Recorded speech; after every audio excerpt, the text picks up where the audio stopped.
अस्सलाम वालेकुम नाजरीन। मेरे नाम हारिस है। मेरी उम्र 16 साल है।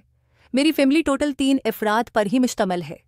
मैं अपनी माँ बाप का अकलौता बेटा हूँ, लेकिन मेरी माँ सौतीली है। मैं जब पैदा हुआ तो मेरी उम्मी बीमार हो गई थी। कहानी शुरू करने से पहले अब दोस्तों से दरख्वास्त है, हमारे चैनल को सब्सक्राइब करें। अबू ने उनको बहुत से डॉक्टरों को चेक करवाया था, लेकिन वो गुजर गई थी। अबू मेरे से बहुत प्यार करते थे और अबू काम पर जाते तो मुझे संभालने वाला कोई भी नहीं होता था। इसलिए एक दिन अबू को मशवरा दिया गया कि तुम दूसरी शादी कर लो, लेकिन अबू मेरी वजह से शादी नहीं करना चाहते थे।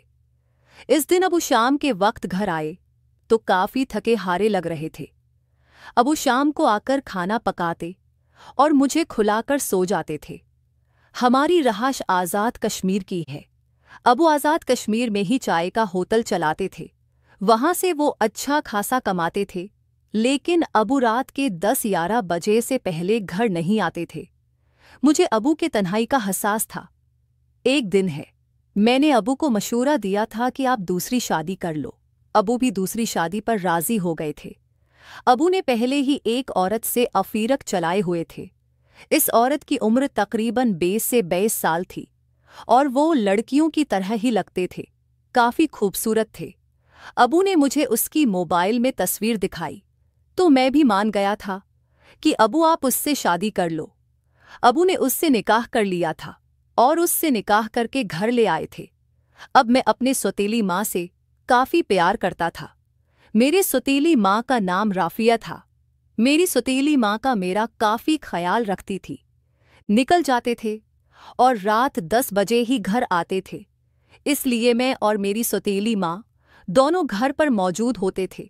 एक दिन जमा का दिन था और अबू को काम से छुट्टी थे। मैं स्कूल से वापस आया तो अबू के कमरे में अम्मी मौजूद थे और उन दोनों की कमरे से अजीब तरह की आवाज़ें आ रही थी। मैंने वो आवाज़ें पहली दफ़ा सुनी थी। मैं हका बका हल्का सा दरवाज़ा खोला और उम्मी अबू के कमरे के आगे चला गया। जब मैंने अंदर जाकर देखा तो उम्मी अबू से वो काम कर रही थी। वो काम देखते ही मेरे होश ठिकाने लग गए थे और मेरा भी दिल करने लगा था कि मैं भी ये काम करूं। उम्मी का वो प्रकशिश अंदाज देखकर मेरे तो होश उड़ गए थे और मैं अबू को खुशी किस्मत समझने लगा था।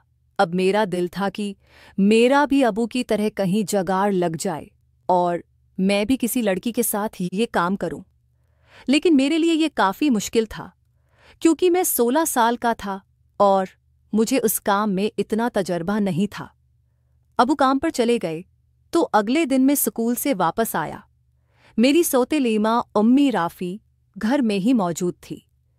उसने मेरे लिए अच्छा सा खाना बनाया और खाना बनाकर मेरे पास आ गई थी। मैंने खाना खाते हुए उम्मी की तरफ देखा तो वो बहुत खूबसूरत लग रही थी। उन्होंने दुपट्टा नहीं पीना हुआ था और उनके नशीब व फिरास मेरे सामने वाज़िह नजर आ रहे थे। मेरा दिल कर रहा था कि अभी अम्मी को पकड़कर उसके साथ शुरू हो जाऊं और उसके साथ वो खेल खेलूं, लेकिन मेरा दिल था कि मैं अभी थोड़ा वक्त रख जाऊं और उम्मी की रिएक्शन का इंतजार करूं। उम्मी ने मुझसे पूछा कि हारिस बेटा, क्या बात है? आप इतने त्रसी हुई लगाओं से मुझे क्यों देख रहे हैं? मैंने उम्मी को कहा कि उम्मी, मैं कल के दिन को स्कूल से वापस आया था तो आप और अबू कमरे में क्या कर रहे थे? मेरी ये बात सुनते ही उम्मी मुस्कुराने लगी थी और कहने लगी थी, पागल, ये बातें अपनी माँ से नहीं कहते। आप ये बातें अपने दोस्तों से पूछ लेना। आपके दोस्त इन बातों के बारे में अच्छा से बता देंगे। लेकिन मैं जिद करने लगा था कि उम्मी, मुझे ये सब कुछ काम बताओ।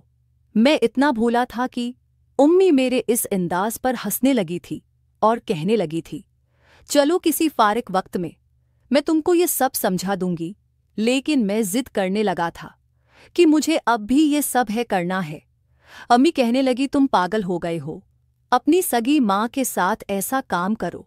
लेकिन मेरी जिद पर उम्मी ने कहा कि मैं कल अपनी एक दोस्त को बुला लाऊंगी, वो तुम्हारा ये सब काम कर देगी और तुम आइंदा कभी भी मेरे बारे में ऐसा मत सोचना।